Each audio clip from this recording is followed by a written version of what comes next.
आशा करता हूं आप सब बहुत अच्छे होंगे। मेरा नाम है सिद्धांत अग्निहोत्री। स्टडी ग्लोस पे आपका बहुत बहुत स्वागत है। वाटर ओशंस की बात करेंगे। Geography chapter 13। दोस्तों ज्योग्राफी तकरीबन 20-25 दिन से ज्योग्राफी के लेक्चर्स नहीं आए थे। चैप्टर 12 तक ही मैंने रोक दिया था, कुछ कामों में मैं बहुत ज़्यादा बिजी हो गया था, बट आज फिर से रिज्यूम हो रहा है और 10 नवंबर तक ज्योग्राफी पूरी कंप्लीट हो जाएगी। बुक 1 तो वैसे भी कंप्लीट हो ही गई है, लगभग 2 चैप्टर और बचे हैं। तो चैप्टर 13 वाटर या ओशंस की बात करेंगे। आपको पता है कि 11-12 की एनसीईआरटी जो है बहुत इंपॉर्टेंट है, बहुत ही ज़्यादा। और 10 तक तो हमने बस ऐसे ही थोड़ा बेसिक पढ़ा था और चीजें देखी थी, लेकिन 11-12 में इन डेप्थ सारी चीजों को बताया गया है। तो हमने एयर सर्कुलेशन इससे पहले देख लिया था और ये यूट्यूब पे भी अपलोड होगा। हाइड्रोलॉजिकल साइकिल देखिए, वाटर जो है वो आपको तीनों फेजेस में मिलेंगे, सॉलिड में भी, लिक्विड में भी, गैस में भी।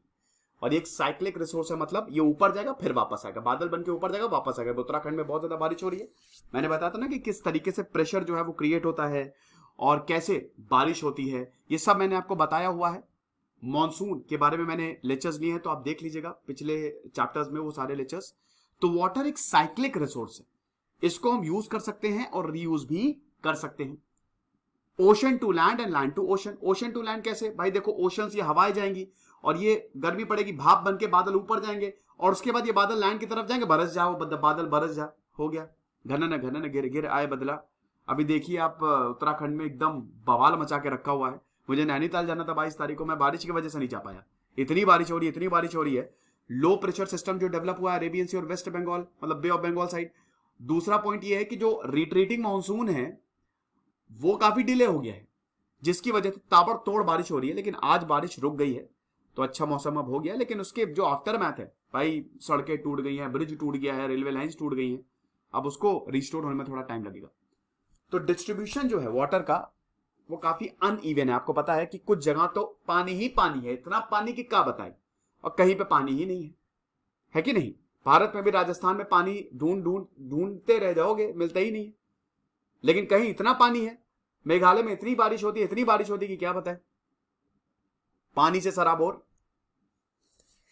कहीं पानी अच्छा खासा है लेकिन पानी की सप्लाई नहीं है। कहीं नदियां हैं तो नदियां सूख गई हैं, जैसे यमुना का आप देखिए क्या हाल हुआ है दिल्ली में। हाइड्रोलॉजिकल साइकिल क्या होती है? साइकिल मतलब क्या? मतलब घूमना, दोबारा उसी पोजीशन पे आ जाना। तो यही है कि सर्कुलेशन ऑफ वाटर। देखिए ये पूरे यूनिवर्स, ये पूरी धरती काफी बैलेंस्ड है, ठीक है, एकदम बैलेंस्ड है। -1 + 1 0। और अगर ये बैलेंस बिगड़ेगा तो वापस वो बैलेंस क्रिएट करेगा। तो हाइड्रोलॉजिकल साइकिल की बात करें तो ये वाटर का सर्कुलेशन है with in the earth hydrosphere.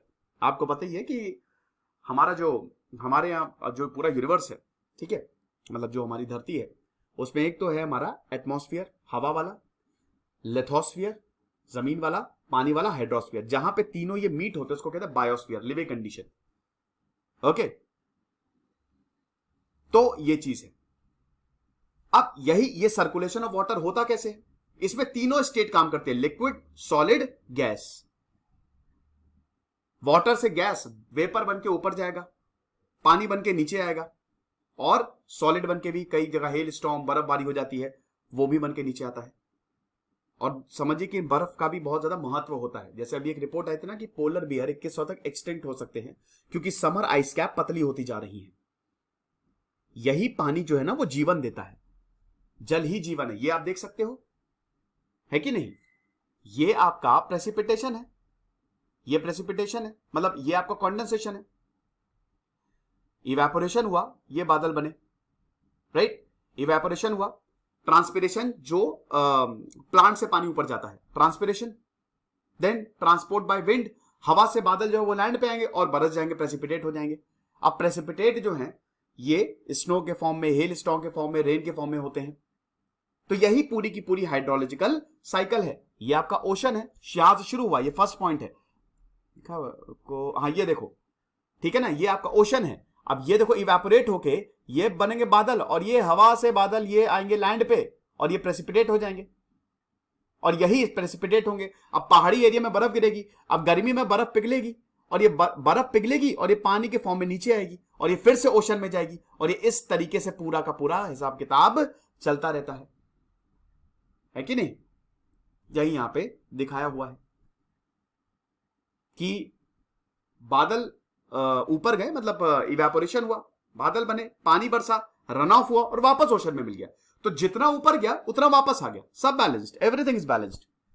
और बाकी अंडरग्राउंड भी चला जाता है पानी। तो भारत का जो भारत का कह रहा हूं, धरती का 71% जो एरिया है वो वाटर से कवर्ड है, यानी कि पानी आपको ज्यादा मिलेगा। हालांकि फ्रेश वाटर खाली 2% है, 98% is not fresh water, it is impure water. समझ रहे हो? तो फ्रेश वाटर आपको ग्लेशियर्स में मिलेगा, आइस कैप्स में मिलेगा, ground water sources, lakes, soil moisture, atmosphere, streams and within life, यहां पे आपको फ्रेश वाटर मिलेगा। अब ये देखिए कि जो 59% of the water that falls on the land returns to the atmosphere through evaporation from over the oceans as well as from the other places. जो मैंने आपको बताया कि 59% जो वाटर गिरता है ना, वो वापस ऊपर चला जाता है। कैसे? पानी बरसा, फिर से धूप पड़ी, ऊपर चला गया, फिर से बरसा, धूप पड़ी, ऊपर चला गया। तो बाकी का 41% कहां गया? 50-90% तो ऊपर गया ना, बाकी का सरफेस के अंदर चला जाता है, ग्राउंड वाटर, कुछ इसका पार्ट ग्लेशियर बन जाता है। आप समझ रहे हो? ये चीज है, यानी कि एवरीथिंग इज बैलेंस्ड।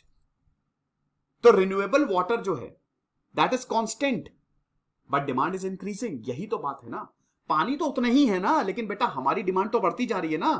850 करोड़ हम हो गए हैं, 8.5 बिलियन हो गए हैं, तो हमारी डिमांड तो बढ़ती जा रही है, और पानी के बिना आप रह ही नहीं सकते, मर जाओगे। तो इसीलिए जगह जगह वाटर क्राइसिस हमको देखने को मिली है। ऊपर से रिवर वाटर का पोल्यूशन, फ्रेश वाटर नहीं है। प्रॉब्लम ये, पानी तो बहुत ज्यादा है, लेकिन फ्रेश वाटर कहां है? आप समुद्र का पानी थोड़ी ना पी सकते हो, सॉल्टी पानी पियोगे तो मर जाओगे, उसमें भी डिहाइड्रेशन हो जाएगा, और ज्यादा प्यास लगेगी, बीमार पड़ जाओगे, डिहाइड्रेशन से मौत। मैंने एक लेक्चर लिया था कि टॉप 10 डेथ्स जो बहुत खतरनाक होती है, डिहाइड्रेशन नंबर 2 पे था, खतरनाक होती। तो आप समुद्र का पानी नहीं पी सकते, आपको पीना तो प्योर वाटर ही है ना, और वो खाली 2%, यानी कि समुद्र में एक बूंद के बराबर है प्योर वाटर। ये चीज है। Relief of the ocean floor.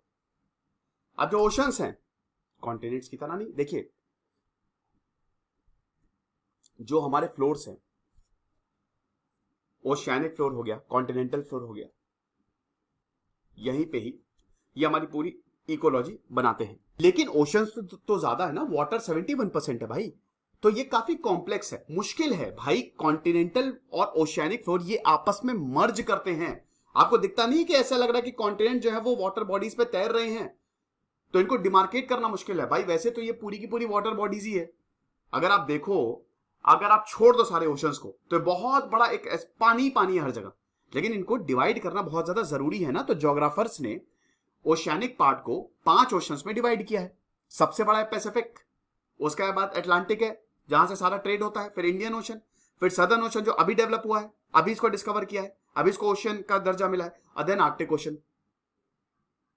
तो अब इनमें हमको बहुत समुद्र मिलते हैं। Within the ocean we see, मतलब there are seas, bays, gulfs, इन सब के बारे में मैं बता चुका हूं, दोबारा नहीं बताऊंगा, प्रीवियस चैप्टर्स देखिएगा। Continental shelf, abyssal plain, trench, ये सब कैसे बनती हैं ये सब मैं बता चुका हूं। तो आप ये देख सकते हो, ये कॉन्टिनेंटल शेल्फ है, ठीक है, और उसके बाद ये ट्रेंच है। ट्रेंच मतलब एकदम डीपेस्ट पार्ट, जहां से आपकी वो शुरू होती है, क्या कहते हैं, फ्लोर शुरू होता है, oceanic floor. Mariana trench, Pacific ocean का डीपेस्ट पॉइंट कौन सा है? Pacific ocean. क्या धरती का डीपेस्ट पॉइंट मेरियाना ट्रेंच है ना, जो पैसिफिक ओशन के एकदम अंदर मिलेगी, अंधेरे में, वहां तक सनलाइट भी नहीं पहुंचती है, पता नहीं क्या क्या है, कहीं गॉडजिला ना निकला है। ये सब मरीन कैनियन, फिर कॉन्टिनेंटल स्लोप है, कॉन्टिनेंट का स्लोप, देन कॉन्टिनेंटल राइज है, रिजेस आपको देखने को मिलेगी। देखिए भाई, हमने बताया था ना जब हम बात कर रहे थे, ठीक है, वॉल्केनिक ओशंस, कॉन्टिनेंट्स की बात कर रहे थे, तो मैंने, और कॉन्टिनेंटल मतलब थ्योरीज की बात कर रहे थे, तो मैंने आपको एक चीज बताई थी कि समुद्र के अंदर भी आपको पहाड़ मिलेंगे। आपको ट्रेंच तो मिलेगी, पहाड़ मिलेंगे, माउंटेन रेंजेस मिलेगी, दुनिया की सबसे बड़ी माउंटेन रेंजेस आपको समुद्र के अंदर मिलेगी। ये क्यों बनी है? Tectonic plates, volcano, depositional process, जो धरती पे प्रोसेस चल रहा है वही समुद्र के अंदर भी चल रहा है कि नहीं? ये चीज है। ओशन फ्लोर, ओशन फ्लोर मतलब जब आप ओशन के एकदम नीचे जाएंगे तो आप जमीन पे ही तो पहुंचेंगे। 306 kilometre below the sea level, आप जमीन पे ही पहुंचोगे। और इसका भी ये काफी कॉम्प्लेक्स फीचर है। अब ये आप देख सकते हो, ओशन फ्लोर्स के division, continental shelf, continental slope, deep sea plain और ओशियानिक डीप्स। 4 मेजर डिविजन हमको देखने को मिलते हैं। अब उसमें कुछ मेजर और माइनर रिलीफ फीचर्स भी हमको देखने को मिलते हैं, जैसे रिजेस, हिल्स, मतलब यही आपको ओशन के अंदर ये सब देखने को मिलेगी, सी माउंट्स, ट्रेंचेस, कैनियंस। ये और ज्यादा अच्छा मैप आप आसानी से इसको देख लीजिएगा। ये आप देख सकते हो, ये मैंने आपको बताया था, ये यही है, ये जो जोन ऑफ डाइवर्जेंस है ना, यहीं से नीचे से लावा आता है, और यही लावा जो है बहुत सारी ट्रेंचेस, बहुत सारी माउंटेन को ये डिपोजिशनल फीचर्स होता है, और यही बेसिकली इसी की ही वजह से, ठीक है, जो जोन ऑफ डाइवर्जेंस होता है और जोन ऑफ कन्वर्जेंस होता है, वो जो टेक्टोनिक प्लेट्स है ना, वो दूर जाते हैं और पास आती हैं, ठीक है। अब इसी की ही वजह से लावा ऊपर आएगा, जिसकी वजह से आपके काफी रिलीफ फीचर्स बनते हैं, समझ रहे हो। तो ये मैंने, अगर आपको याद होगा, ये मैंने 3 घंटे का लेक्चर लिया था पूरा का पूरा। ये सबडक्शन जोन है, ये जो पूरी की पूरी प्लेट है, ये कॉन्टिनेंटल शेल्फ में सबडक्ट की हुई है ना, है कि नहीं, कॉन्टिनेंटल शेल्फ। चलो अब एक एक चीज की हम बात करते हैं। Continental shelf is the extended margin of each continent occupying the relatively shallow seas and gulf. ये है आपकी कॉन्टिनेंटल शेल्फ, एक्सटेंडेड है ये, डेफिनेशन से देखो, it is the extended margin of each continent. याद रखना कि बहुत इस बार भाई जो सवाल पूछे गए हैं ना, वो एनसीईआरटी से, एनसीईआरटी की भरमार है यूपीएससी में, तो अब ना स्टेटमेंट भी बहुत अच्छे से पढ़ के जाओ। तो कॉन्टिनेंटल शेल्फ क्या होता है कि भाई कॉन्टिनेंट उसका एक्सटेंडेड मार्जिन, थोड़ा सा उसको और बढ़ा दो, वही आपका कॉन्टिनेंटल शेल्फ हो गया। अब इसमें आपको क्या मिलेंगे, शैलो सीज और गल्फ मिलेंगे, ये देखो, है ना, ये है आपकी कॉन्टिनेंटल शेल्फ। ये देख रहे हो ना, ये यहां पे कॉन्टिनेंट खत्म, लेकिन ये इसका एक्सटेंडेड मार्जिन है, बस यही है, लास्ट है। इसके बाद आपके ये जो कॉन्टिनेंटल स्लोप, राइज और एबिसल प्लेन जो है वो शुरू हो जाएगा। तो ये होता है आपका कॉन्टिनेंटल शेल्फ। अब यहां पे आपको क्या क्या मिलेगा, शैलो सीज, गल्फ, ये सब। It is the shallowest part of the ocean, showing an average gradient of 1 degree और evenless। ये ओशन का सबसे शैलो पार्ट होता है, ठीक है ना, आप देख ही सकते हो कितना ज्यादा शैलो है ये, और 1 डिग्री से भी कम या उससे भी कम इसका एवरेज ग्रेडियंट जो है वो होता है। अब आप इसके आगे बढ़ोगे तो आपको मिलेगा एक स्लोप, जिसको कॉन्टिनेंटल स्लोप कहते हैं, स्टीप स्लोप। ये कॉन्टिनेंट खत्म, इसने एक्सटेंड किया, इसको कॉन्टिनेंटल शेल्फ बोला, ठीक है। कहते हैं ना कि आप आगे, जब आप समुद्र में जाते हो तो आप बढ़िया से मस्त जा रहे हो आराम से, है ना, जमीन जमीन जमीन, तो कॉन्टिनेंटल शेल्फ ही होता है, लेकिन एकदम से आप गहरा नीचे जाओगे, वो होता है कॉन्टिनेंटल स्लोप, ये गहरा होता है, समझ रहे हो, ये चीज है। द शेल्फ, अच्छा हाँ, तो ठीक है, the shelf typically end at a very steep slope called shelf break. और उसके बाद the average width of the continental shelf is about 80 kilometre, 80 kilometre continental shelf जो है वो चौड़ा होता है। The shelves are almost absent और very narrow along some of the margins like coast of Chile, west coast of Sumatra. ये जो shelves है एब्सेंट है या बहुत ही पतले होते हैं। Siberian shelf in the Arctic ocean, the largest in the world, stretches to 1500 kilometre in width. सबसे बड़ा शेल्फ कौन सा है, साइबेरियन शेल्फ। ये थोड़े फैक्ट्स हैं, आर्कटिक ओशन में 1500 किलोमीटर चौड़ाई में है ये आप देख सकते हो कॉन्टिनेंटल शेल्फ। ये अभी हम एक एक चीज देखेंगे। ये है आपका शेल्फ ब्रेक जो जिसकी बात हो रही है, और ये आपका continental slope, and then again there is continental rise. तो अभी हम इसी कॉन्टिनेंटल शेल्फ की बात कर रहे हैं। अब यही सारी चीजें धीमे धीमे हम देखेंगे एक एक चीज को। तो यही है, डेप्थ जो शेल्फ की डेप्थ होती है वो वेरी होती है, ठीक है। जैसे ये बहुत शैलो हो सकते हैं, बहुत ज्यादा नहीं गहरे हो सकते हैं, ठीक है, 30 मीटर तक हो सकते हैं, लेकिन कहीं पे आपको 600 मीटर तक इतने ज्यादा डीप मिल जाएंगे आपको। भाई 600 मीटर गए काम से, आधा किलोमीटर डूब जाओगे, है कि नहीं। कहीं कहीं 30 मीटर, वही जब आप समुद्र के पास ऐसे जाते रहते हो, वही है, वो कॉन्टिनेंटल शेल्फ ही है ये चीज। सो ये जो कॉन्टिनेंटल शेल्फ, इसकी भी थिकनेस जो है वो वेरी करती है। क्यों वेरी करती है भाई, सेडिमेंट्स आते हैं, ग्लेशियर्स, विंड्स, लैंड, ये सब वही मैंने बताया ना कि सेडिमेंट्स लेके आते हैं। क्यों, देखिए जो नदी भी है वो भी आपकी यहां पे ही तो मिलती है, समुद्र में ही मिलती है। So sediments that are brought down by rivers, glaciers, winds, तो इसीलिए कॉन्टिनेंटल शेल्फ की वेरिएबल थिकनेस होती है। कई जगह आपको कॉन्टिनेंटल शेल्फ काफी मोटा मिलेगा, it depends on the sediments. अगर वहां पे रिवर ज्यादा आ रही है, ग्लेशियर्स का प्रभाव ज्यादा है, विंड्स है, तो आपको वो थिकनेस काफी ज्यादा होगी, कई जगह कम होगी। Massive sedimentary deposits received over a time by the continental shelf become the source of fossil fuels. बहुत ज्यादा सेडिमेंट्री डिपॉजिट्स आए तो भाई वो सोर्स ऑफ फॉसिल फ्यूल हो गया, हद से ज्यादा। बहुत फॉसिल्स मिलते हैं वहां पे, जो कि क्या बनाता है, आपके एनर्जी बनाता है, कोल, पेट्रोल, ये सब। बहुत टाइम लगता है हालांकि इसमें। कॉन्टिनेंटल स्लोप, तो कॉन्टिनेंटल स्लोप क्या है, ये कॉन्टिनेंटल शेल्फ और ओशन बेसिन को कनेक्ट करता है। It begins where the bottom of the continental shelf sharply drops off into a steep slope. The gradient of the slope varies between 2 degree to 5 degree. The depth of the slope ranges between 200 से 3000 metre. Slope boundary indicate that the end of the continent, canyons and trenches are observed in this region. Simple, ये है आपका continental slope. तो ये basically ये देख रहे हो ना, ये पूरा का पूरा स्लोप है। और ये जैसा कि आपको डेफिनेशन में पता लग रहा है कि ये जो कॉन्टिनेंटल स्लोप है, ये आपके कॉन्टिनेंटल शेल्फ और ओशियानिक बेसिन को कनेक्ट करेगा। जहां से ओशन शुरू है, जो पूरा उसका बेसिन है, और जो आपका कॉन्टिनेंटल शेल्फ है, उसके बीच का पार्ट क्या होता है, कॉन्टिनेंटल स्लोप। एकदम स्लोप है ना, तो एकदम स्टीप होता है ये। और 200 से 3 किलोमीटर तक, 200 मीटर से 3 किलोमीटर तक हो सकता है, 200 से 300 मीटर तक, यानी कि गहराई।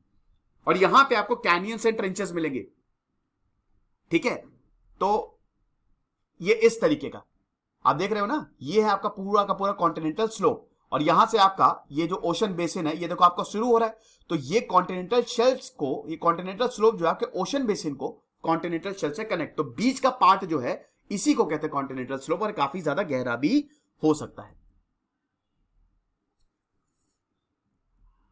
डीप सी प्लेन, अब नाम देखो, डीप सी प्लेन। समुद्र के एकदम डीप जाओगे तो वहां पे आपको प्लेन देखने को मिलेगा, प्लेन हवाई जहाज नहीं। तो deep sea plain are gently sloping areas of the ocean basin. अब ये और गहरे होते हैं, 3 किलोमीटर से 6 किलोमीटर तक, 3000 से 600 मीटर तक, ठीक है ना। 1 किलोमीटर में 1000 मीटर होते हैं ना। फ्लैट होते हैं, स्मूथ होते हैं, प्लेन है ना, प्लेन। तो जो ये जो प्लेन होते हैं अंदर एकदम समुद्र में, जो आपको प्लेन दिखेगा फ्लैट स्मूथ 3000 से 600 मीटर, वही मतलब जो समुद्र के नीचे आप और गहराई में जाएंगे वहां पे जो प्लेन मिलता है उसी को कहते हैं डीप सी प्लेन। सिल्ट और क्ले आपको देखने को मिलेगी। Then there are oceanic deeps और ट्रेंचेस, ये डीपेस्ट पॉइंट होता है, ठीक है। ये ओशन के इतने डीप होते हैं कि यहाँ पे सनलाइट भी नहीं पहुंचती। ये 3000 से 5000 मीटर, यानी कि 3 से 5 kilometre deeper than the surrounding of ocean floor. Ocean floor के और नीचे, और यहां पे आपको ट्रेंचेस देखने को मिलेंगी। ट्रेंच क्या आप बनाते हो ना, ट्रेंच, ट्रेंच आप समझ रहे हो ना, वो गली टाइप की। जैसे आप जो है अपने घर में गड्ढा खोदना शुरू कर दो, ठीक है, गड्ढा खोदना शुरू कर दो तो वो ट्रेंच हो गई एक तरीके से, राइट। सो ट्रेंच जो है आपने देखा होगा अक्सर, एक मिनट, आपने अक्सर देखा होगा जो ट्रेंच वर्ल्ड वॉर 2 के दौरान कितनी सारी ट्रेंचेस बनाई गई थी, एक के बाद एक, राइट। तो आई होप आप उसको इमेजिन कर पा रहे होगे। तो ट्रेंच जो होती है ना, वो एक लंबी सी एक होल होती है, ठीक है। नहीं बनाया जाता कि क्या कहते हैं उसको, गली टाइप की बनाई जाती है जिसे पानी अच्छे से बह सके। तो ये आपको ओशन के अंदर भी देखने को मिलेगा, ट्रेंचेस। तो ये these are the deepest part of the ocean, यानी कि एक ओशियानिक फ्लोर है, उसके अंदर भी आपको ट्रेंचेस देखने को मिलेगी, गलीज देखने को मिलेगी। आप एक सबसे बेस्ट एग्जांपल मैं आपको बताता हूं। आपका रूम है, मान लो आपका रूम एक ओशन है, ठीक है। अब अगर आपका रूम ओशन है तो आपके रूम की जो ऊपर वाली दीवार है, ठीक है, छत वाली दीवार, वो आपका मतलब वहां वो आपका सरफेस है, ठीक है।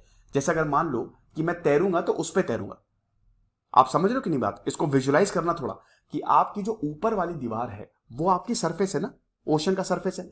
अब आपका नीचे आओगे, नीचे आओगे, नीचे आओगे, नीचे आओगे, तो आपकी जो जमीन है वो आपका ओशियानिक फ्लोर होगा, समझिए। आपके रूम की जमीन आपका ओशियानिक फ्लोर।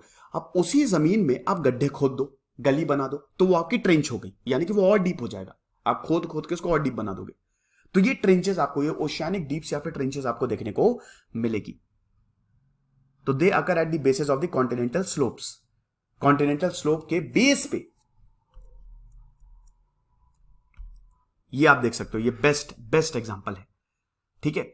ये है आपका कॉन्टिनेंटल स्लोप और ये बेस है ना, यहां पे बेस। अब ये देखो, ये है, ये इस तरीके की आपको ट्रेंचेस देखने को मिलेगी। मैं इसकी बात कर रहा था, डीप सी ट्रेंच इस तरीके की। ये आपको ओशियानिक फ्लोर है, डीप ओशन बेसिन है ये, ओशन के नीचे जो आपको बेसिन मिलेगा, और इसमें भी आपको ये ट्रेंचेस देखने को मिलेगी। Then there is abyssal plain, abyssal hills, guyot, seamount वही ये आप देख सकते हो ना, उठा हुआ भाग, ये चीज है। तो ये आप देखो कि 0 किलोमीटर पे, किलोमीटर ही है ना, नहीं 0 मीटर होगा, चलो कोई बात नहीं, ये कॉन्टिनेंटल शेल्फ है। उसके बाद देखो 1, फिर 2 किलोमीटर, ये देखो देखो कैसे किस तरीके से ये वेरी कर रहा है। कॉन्टिनेंटल शेल्फ आपकी 2, तो जो डेफिनेशन में था ना वो ये बेस्ट आपको दिखा रहा है, ये जो फिगर है इससे आप रिलेट कर सकते हो। देन 2 से, देन देखो अब यहां से आपका कॉन्टिनेंटल जो ओशन फ्लोर है वो शुरू हो गया, तो अब इसको फिर से 0 से काउंट करेंगे, तो ऐसे आगे बढ़ना है हम लोगों को। ये आप देख सकते हो बेस्ट, राइट। तो ये है आपका सबडक्शन जोन, मैंने बताया था कि ये सबडक्ट करती है, और यहीं पे ही ये इंटर कन्वर्जेंस जोन है, ठीक है। ये 2 प्लेट आपस में कन्वर्ज कर रही है, यहां से आपका लावा निकल रहा है, जिसकी वजह से आपके रिलीफ फीचर जो है वो फॉर्म हो रहे हैं। अगर इसमें आपको कोई भी डाउट है तो चैप्टर 10 जो है, 10 था कि 11 था, मैं खुद भी भूल गया हूं, आप देख लीजिएगा, 3 पार्ट में 3 घंटे का चैप्टर है, तो उसमें आपको समझ में आ जाएगा। दोस्तों हम माइनर रिलीफ फीचर की अगले पार्ट में बात करेंगे। उसका रीजन ये है कि दोस्तों मेरे घर में बिल्कुल लाइट नहीं है, और मेरी बैटरी जो है, इन्वर्टर बोल गया है, काफी समय से लाइट नहीं आ रही है, और बैटरी जाने वाली है। तो हम कल इसका पार्ट 2 देखेंगे। छोटा मतलब चैप्टर तो बड़ा है वैसे, लेकिन पार्ट 1 है इसका, पार्ट 2 कल देखेंगे। Thank you so much. कल दोस्तों हमने चैप्टर 13 पार्ट 1 की बात की थी, बैटरी यही थी इसलिए मैं पूरा नहीं कर पाया था, तो आज ये चैप्टर हम कंप्लीट करेंगे। तो minor relief features, mid oceanic ridges. Mid oceanic ridges, ocean के मिड में जो रिज होती है, इसमें 2 चेन्स ऑफ माउंटेन्स है और एक डिप्रेशन होता है, ठीक है। आप ये देखिए, यहां पे पीछे चलते हैं, ये देखो, ये देख रहे हो, this is mid oceanic ridges. ये एक 2 chain of mountains and then there is depression. हालांकि उठी हुई होती है ये, तो इसका इतना अच्छा एग्जांपल नहीं है, चलो अच्छा कोई बात नहीं, ठीक है। तो मिड ओशियानिक रिजेस जो होती हैं वही कह रहे हैं कि ये देखो, ये और नीचे से वॉल्केनो आता है, तो ये आप देख सकते हो ना, ये 2 माउंटेन पीक्स हैं and then there is a depression, तो ये है आपकी मिड ओशियानिक रिजेस। तो इसमें 2 chains of mountain separated by a large depression. देखिए ज्योग्राफी आप विजुलाइज करिए, ज्योग्राफी, इकोनॉमिक्स, साइंस भी, इनफैक्ट ये ऐसे सब्जेक्ट है ना जो आपको रटने की जरूरत नहीं है। अगर आपका विजुअलाइजेशन अच्छा है तो आप ऐसे ही समझ जाओगे। और याद रखिएगा क्लास 11 12 की एनसीईआरटी बहुत बहुत ज्यादा इंपॉर्टेंट है। Mountain ranges have peaks as high as 2500 metre, मतलब 2500 मीटर, यानी कि 2.5 किलोमीटर तक इतनी ऊंची पीक्स हो सकती हैं। एग्जाम्पल क्या है? आइसलैंड, मिड एटलांटिक रिज का एग्जाम्पल है आइसलैंड। ये एग्जाम्पल बहुत अच्छे से याद रख लीजिएगा। अगला है सी माउंट। सी माउंट क्या है? A mountain with pointed summit. Sea के अंदर, आप नाम देखो ना, सी माउंट, यानी कि एक ऐसी माउंटेन जो समुद्र के अंदर है, विथ पॉइंटेड समिट, एकदम पॉइंट, जैसे पेंसिल की नोक होती ना उस तरीके से। सी फ्लोर से, जो समुद्र का तल होता है नीचे वाला, वहां से जो माउंटेन राइज कर रही है उसको कहता है सी माउंट, और वो ओशन के नीचे ही होती है। जैसे अराकान रेंजेस जो है अंडमान सी के नीचे है, वो अंडमान एंड निकोबार जाएंगे ना तो समुद्र के नीचे, भाई बहुत खेला चल रहा है, समुद्र के नीचे बड़े बड़े पहाड़ हैं। तो they are of volcanic origin, यानी कि ये ज्वालामुखी से बने हैं। ये 3000 से 4500 मीटर लंबे हो सकते हैं, यानी कि 3 किलोमीटर से 4.5 किलोमीटर तक। Hawaiian island in Pacific ocean is a good example. ये आप देख सकते हो ना, ये देखो, ये वाला सी माउंट, ये इस तरीके का सी माउंट ऐसा होता है, राइट। ये चीज है। Then there is submarine canyon. ये समुद्र के अंदर डीप वैलीज होती हैं, जैसे ग्रैंड कैनियन देखिए ना, बहुत गहरी खाई, ऐसे ही समुद्र के अंदर भी खूब सारी गहरी खाई होती है, डीप वैलीज।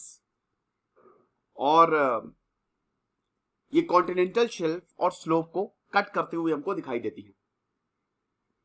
हुडसन कैनियन सबसे बेस्ट एग्जांपल है, ये आप देख सकते हो, ठीक है। ये तो आपका सबमरीन कैनियन है, ठीक है। और ये आपका डीप सी कैनियन है, देख सकते हो ना, एकदम डीपली सी, this is known as deep sea canyon. Atoll, low island होता है जो कि ट्रॉपिकल ओशंस में आपको मिलेगा। कोरल रीफ्स आपको मिलेंगे, सेंट्रल डिप्रेशन को सराउंड करते हुए। It may be part of the sea lagoon और sometimes form enclosing a body of fresh brackish and highly saline water. ये है एटॉल। यहां पे होता है डिप्रेशन और इस तरीके का एटॉल। एटॉल ये सब बता भी चुका हूं मैं, बनता कैसे है, प्रीवियस चैप्टर्स आप देखिएगा। तो ये सी लगून का भी पार्ट हो सकता है। Guyots, it's a flat topped C mount. ये देखो फ्लैट टॉप्ड, यहां पे समुद्र हुआ करता होगा तो ये देख सकते हो एकदम फ्लैट है, और top it's a flat topped C mount. Show evidences of gradual subsidence through stages to become flat top submerged mountains. It is estimated more than 10,000 sea mounts and gyots exist in Pacific Ocean alone. आप देखिए 10,000 से ज्यादा गयोट्स और सी mount Pacific ocean में अकेले हैं। गजब। ये आप देख सकते हो, ये है आपका समुद्र के अंदर, ये देख सकते हो ये आपका सी माउंट है, और उसके बाद ऐसे ही आपके काफी गयोट्स भी प्रेजेंट्स हैं। ये डिप्रेशन, ये देखो ये आपका depression mid oceanic ranges. Temperature of ocean waters, देखो आपको पता ही है कि जिस तरीके से लैंड पे, मतलब अगर सूरज की किरणें पड़ रही हैं तो जमीन तेजी से गर्म होगी, सेम ओशन वाटर भी गर्म होता है। हालांकि ये जो process of heating and cooling होता है, मैंने बताया ना कि अगर आप पानी को गर्म करो और लैंड को गर्म करो, लैंड बहुत तेजी से गर्म होगा, पानी धीमे धीमे गर्म होगा। तो heating and cooling of the oceanic water is slower then land. जमीन पे ज्यादा गर्मी लगेगी, पानी धीमे धीमे गर्म होगा। जमीन बहुत तेजी से गर्म होगी, जमीन बहुत तेजी से ठंडी भी होगी, और पानी देर में ठंडा होता है।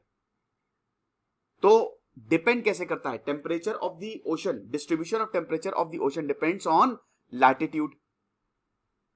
The temperature of surface water decreases from equator towards the pole because the amount of insolation decrease poleward. Simple. यहां पे ये देखो, अब आप ये देखो कि ये आपका इक्वेटर है, और मैंने बताया ना ये होता है ऊपर वाला ट्रॉपिक ऑफ कैंसर और ये ट्रॉपिक ऑफ कैप्रिकॉर्न। तो सूरज की किरणें यहां पे ज्यादा पड़ेगी, है ना। जैसे जैसे आप पोल पे जाओगे ठंडा मौसम होता जाएगा ना, क्योंकि सूरज की किरणें इतनी नहीं पड़ती हैं भाई। Tropic of cancer, tropic of capricorn के बीच में सबसे ज्यादा, इक्वेटर पे तो सबसे ज्यादा गर्मी होती है, तभी यहां पे बारिश होती है। तो जैसे जैसे आप ऊपर जाओगे वैसे वैसे टेम्परेचर जो है वो डिक्रीज होता जाएगा।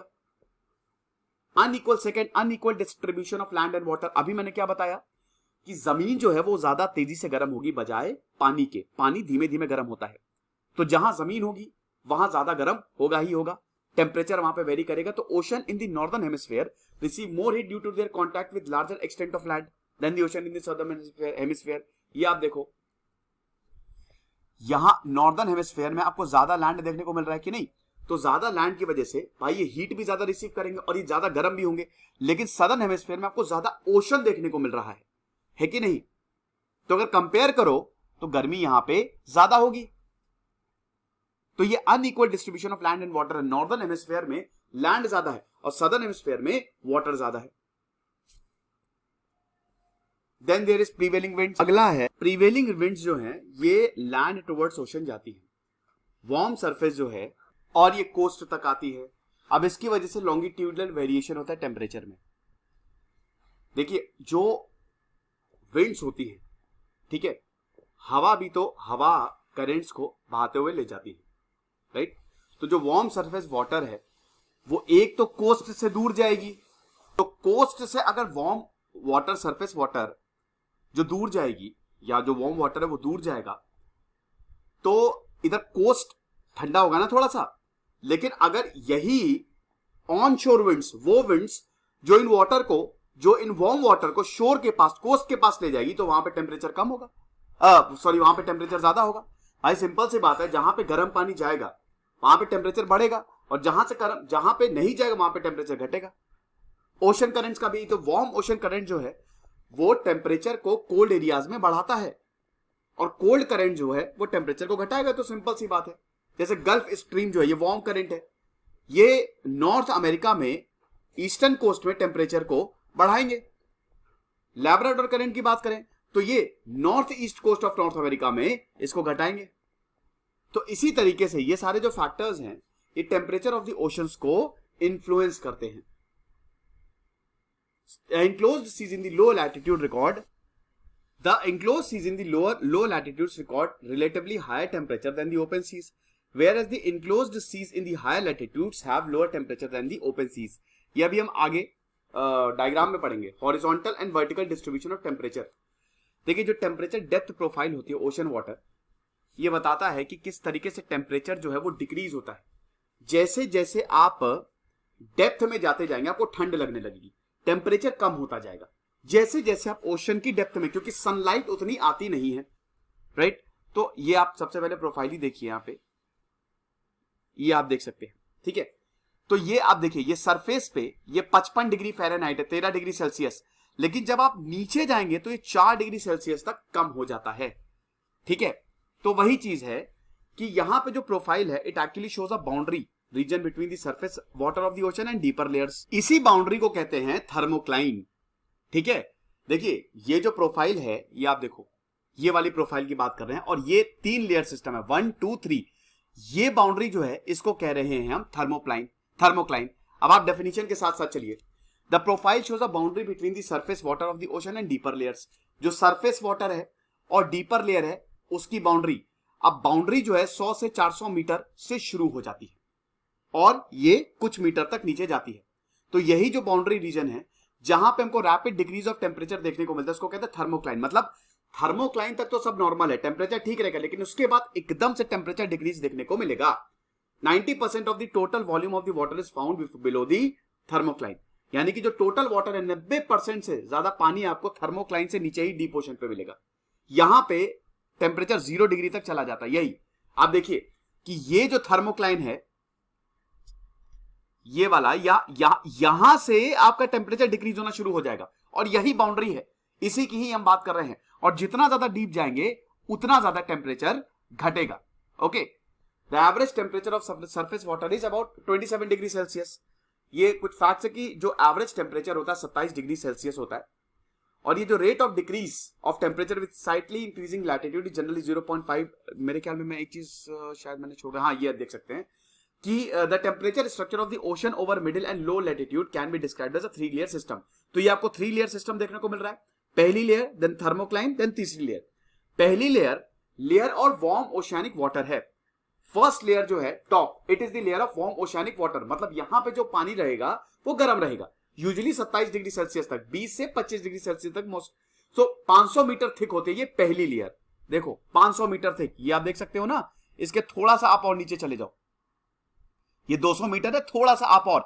तो ये वाला जो पहली लेयर है ये वार्म ओशियानिक वाटर की लेयर है. ये जो लेयर होती है ट्रॉपिक्स में तो ये हमेशा रहेगी, लेकिन मिड लैटिट्यूड्स की बात करें, ट्रॉपिक्स से जो ऊपर आएगा वो सिर्फ गर्मियों में रहेगी, सर्दियों में नहीं रहेगी. दूसरी लेयर होती है आपकी थर्मोक्लाइन लेयर. ये फर्स्ट लेयर के नीचे होती है, 500 मीटर से 1000 मीटर थिक. ठीक है, और यहां पे टेम्परेचर एकदम से डिक्रीज होता है जैसे जैसे डेप्थ इंक्रीज होती है. ये आप देख सकते हो ना, ये है आपकी थर्मोक्लाइन लेयर. तीसरी लेयर बहुत ही ठंडी होती है. आर्कटिक और एंटार्क्टिक सर्कल में वाटर टेम्परेचर 0 डिग्री सेल्सियस हो जाता है. ये चीज है. तो टेम्परेचर जो है वो डेप्थ के साथ इन्फ्लुएंस हो रहा है. जैसे जैसे गहराई बढ़ती जा रही है वैसे वैसे टेम्परेचर जो है वो कम होता जा रहा है. Only 1 layer of cold water exist. यहां पे सिर्फ एक ही layer of cold water exist होती है जो कि डीप ओशन फ्लोर तक जाती है. ठीक है, ये इस लेयर के नीचे यानी कि फर्स्ट लेयर ये होगी, second layer and third layer. Sir pen क्यों नहीं यूज कर रहे हो? खराब हो चुका है यार पेन, उसको भी एक्सचेंज करने में दिया है. So the average temperature of the surface water in ocean is about 27 degree Celsius. ठीक है, 27 डिग्री सेल्सियस टेम्परेचर होता है एवरेज टेम्परेचर. लेकिन याद रखिएगा कि जैसे जैसे पोल्स की तरफ जाएंगे, है ना, इक्वेटर है ना, ऊपर की तरफ जाएंगे, इक्वेटर बिल्कुल सेंटर ऑफ द अर्थ, जैसे जैसे आप ऊपर की तरफ बढ़ेंगे. आई होप ये सारी चीजें क्लियर होंगी. सब मैं पढ़ा चुका हूं ज्योग्राफी में, कई बार पढ़ा चुका हूं. ठीक है, तो अगर आपको ये चीज क्लियर नहीं हो रही है तो पहले वो पढ़ लीजिए. ये 6th क्लास से शुरू है, इक्वेटर, पोल्स, लैटिट्यूड, लॉन्गिट्यूड. तो जैसे जैसे पोल्स की तरफ जाएंगे वैसे वैसे टेम्परेचर डिक्रीज होगा. ये आपको पता ही है, क्योंकि ट्रॉपिक्स में सनलाइट ज्यादा मिलती है, इंसोलेशन ज्यादा मिलता है. 0.5 डिग्री पर लैटिट्यूड. हर एक लैटिट्यूड, जैसे जैसे एक एक लैटिट्यूड आप ऊपर जाएंगे 0.5 डिग्री से टेम्परेचर जो है वो डिक्रीज होगा. तो जो एवरेज टेम्परेचर होता है 20 डिग्री लैटिट्यूड पे कितना होगा, वो 22 डिग्री सेल्सियस। ऐसे ही 40 डिग्री पे 14 डिग्री सेल्सियस और पोल्स पे 0 डिग्री सेल्सियस। इसीलिए एंटार्क्टिका और आर्कटिक पे इतनी ज्यादा ठंड पड़ती है। अब जो नॉर्दर्न हेमिस्फीयर में, मैंने बताया कि नॉर्दर्न हेमिस्फीयर में, आप ये फिर से देखो, नॉर्दर्न हेमिस्फीयर में आप देख सकते हो कि लैंड बहुत ज्यादा है और सदर्न हेमिस्फीयर में ओशन बहुत ज्यादा है। तो जाहिर सी बात है कि ये वाला एरिया, इसको हीट ज्यादा मिलेगी ना नॉर्दर्न हेमिस्फीयर में, जहां पे लैंड, मैंने बताया ना कि लैंड जो है वो ज्यादा हीट लेता है। तो यहां पे ओशंस भी है, लेकिन तो ओशन जो है नॉर्दर्न हेमिस्फीयर में उनका टेम्परेचर ज्यादा रहेगा। सदर्न हेमिस्फीयर में क्योंकि लैंड इतना है नहीं तो टेम्परेचर इतना नहीं रहेगा। ये चीज है। एवरेज एनुअल टेम्परेचर कितना होता है नॉर्दर्न एंड सदर्न हेमिस्फीयर का, 19 डिग्री नॉर्दर्न हेमिस्फीयर का, और सदर्न डिग्री का 16 डिग्री सेल्सियस। आप देख ही सकते हैं कि नॉर्दर्न हेमिस्फीयर का थोड़ा सा ज्यादा है, 3 डिग्री सेल्सियस ज्यादा है। वही unequal distribution of land and water, ये आप देख सकते हो। Maximum temperature of the ocean is always at their surface because they directly receive heat from the sun. Simple सी बात है, सरफेस पे जो सूरज की गर्मी है वो सीधे आ रही है ना, तो सबसे ज्यादा टेम्परेचर तो यही होगा। और उसके बाद जो हीट है वो कन्वेक्शन के थ्रू नीचे जाएगी, नीचे जाएगी, नीचे जाएगी। It results into decrease of temperature with increasing depth. इसीलिए जैसे जैसे डेप्थ, क्योंकि इतनी ज्यादा सनलाइट मिलेगी नहीं, तो डेप्थ पे तो सनलाइट, भाई मरियाना ट्रेंच में तो बिल्कुल अंधेरा है। ये चीज है। Temperature falls very rapidly up to the depth of 200 metre. 200 metre पे जैसे ही जाओगे तो टेम्परेचर गिरेगा। रेट ऑफ, उसके बाद फिर जो rate of decrease of temperature है वो धीमे होता है। सैलिनिटी ऑफ ओशन वाटर, भाई सैलिनिटी क्या है?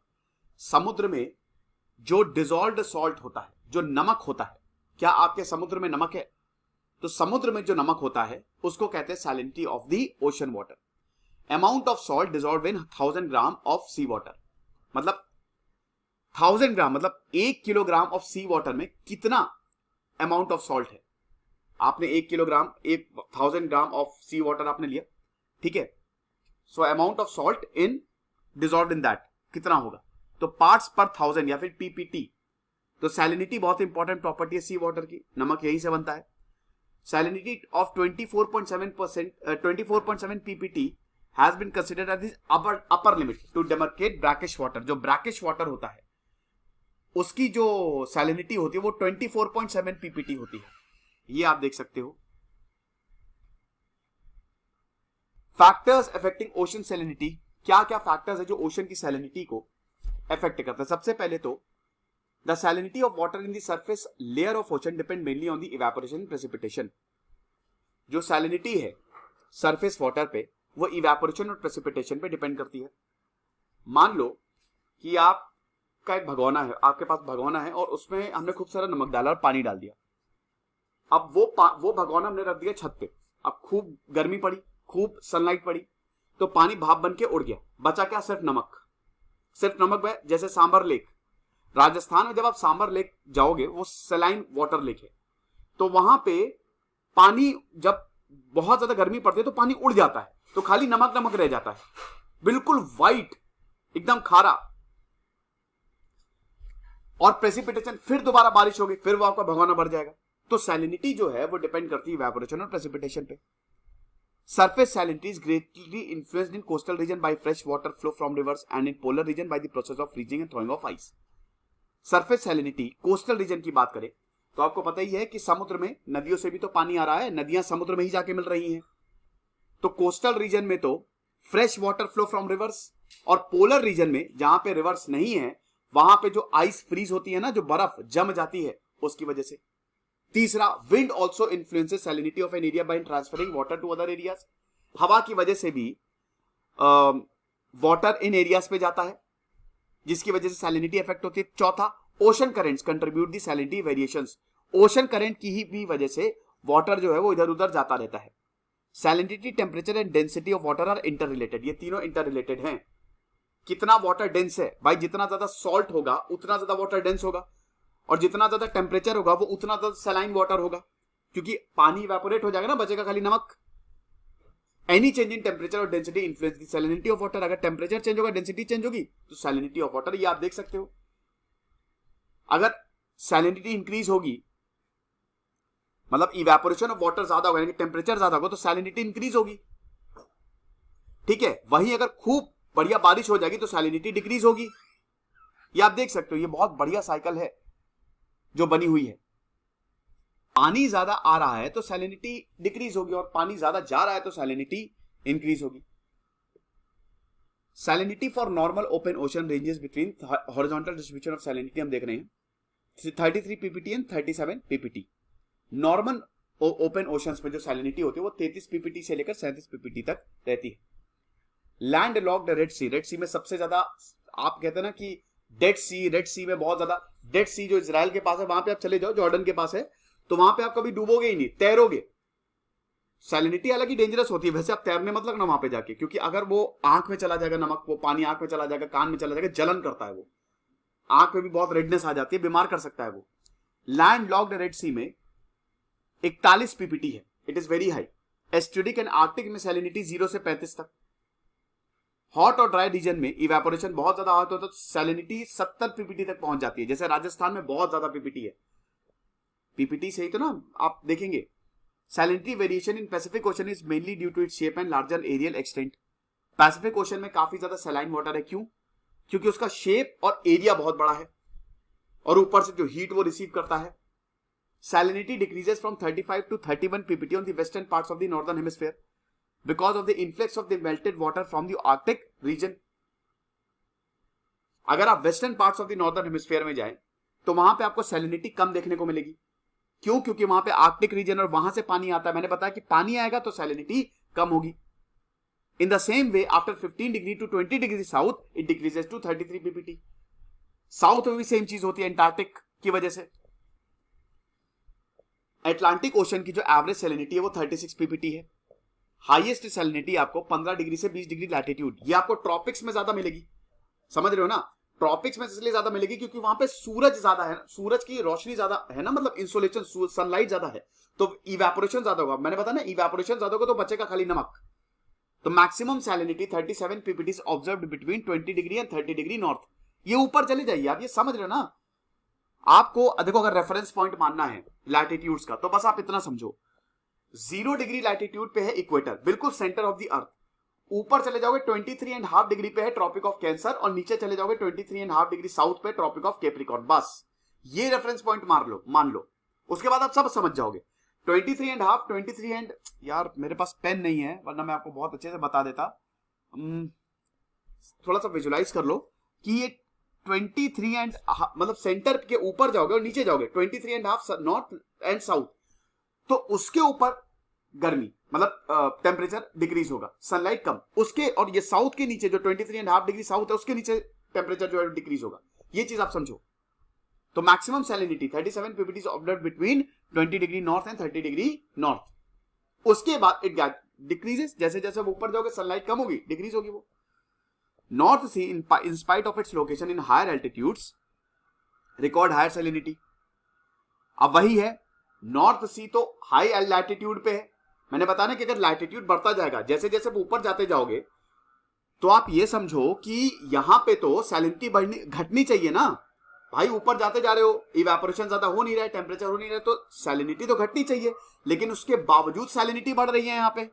ये इसलिए है नॉर्थ अटलांटिक ड्रिफ्ट, ये अटलांटिक ओशन पूरा नमक लेके ऊपर तक जाती है ये, तो इसीलिए Baltic sea records low salinity due to influx of water, river water in large quantity. Baltic sea में बल्कि लो लैटिट्यूड्स पे आता है, लेकिन उसके बावजूद हम ये देखते हैं यहाँ पे सैलिनिटी कम है, क्योंकि अच्छा खासा रिवर वाटर आता है। रिवर वाटर आएगा तो सैलिनिटी कम होगी। Mediterranean sea records higher salinity due to high evaporation. Mediterranean region पे, मेडिटेरेनियन सी में हाई सैलिनिटी मिलेगी। ब्लैक सी में बहुत कम है, क्योंकि फ्रेश वाटर आता रहता है। तो आप देख सकते हो कि वाटर से इन्फ्लुएंस हो रहा है। वही मैं कह रहा हूं ना कि आपके भगवान में खूब सारा नमक डाल दिया और पानी भी डाल दिया, अब मैं लगातार ढेर सारा पानी भरता जा रहा हूं, उसमें भरता जा रहा हूं, तो वो कम, उसकी सैलिनिटी कम होगी ना। Average salinity of Indian ocean is 35 PPT.